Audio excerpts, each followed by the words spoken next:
तो बच्चों आज हम देखेंगे त्रिकोणमिति का पार्ट 14। तो क्वेश्चन दिया है यदि कोट ए बराबर 7/8 तब 1 प्लस साइन ए इंटू 1 माइनस साइन ए अपॉन 1 प्लस कोस ए और इंटू 1 माइनस कोस ए का मान ज्ञात कीजिए। तो इससे पहले हम क्या फॉर्मूला रखेंगे, फॉर्मूला है 1 ए प्लस बी और इंटू ए माइनस बी बराबर होगा ए square minus B square.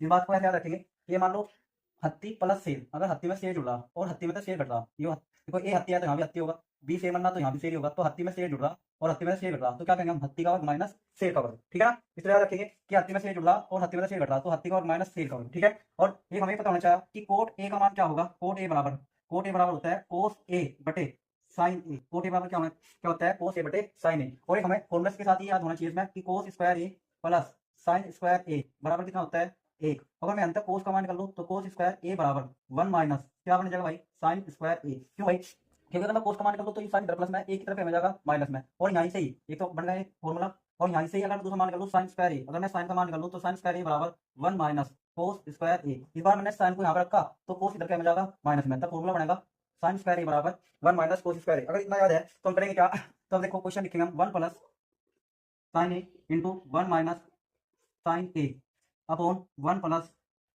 Plus cos ए इंटू 1 माइनस कोस ए।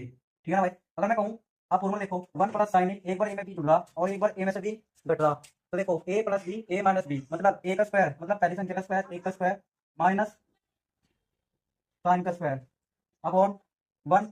देखो यहाँ पे एक बार ए प्लस बी और ए माइनस बी, एक बार इस संख्या में संख्या जुड़ रही है, एक बार इस संख्या में संख्या घट रही, तो हम क्या कहेंगे, ए का स्क्वायर माइनस कोस का स्क्वायर। ठीक है ना भाई, उसके बाद हम क्या करेंगे अगली लाइन में, उसके बाद यहाँ पर हम तो एक का स्क्वायर कितना बनेगा, एक का स्क्वायर एक आ गया, एक का स्क्वायर एक आ गया माइनस साइन स्क्वायर ए, एक का स्क्वायर ए, ये स्क्वायर अंदर चल जाएगा 1 माइनस साइन स्क्वायर ए। इसी तरह ए का स्क्वायर कितना आ जाएगा एक, और कोस का स्क्वायर क्या बन जाएगा कोस स्क्वायर ए, कोस स्क्वायर ए।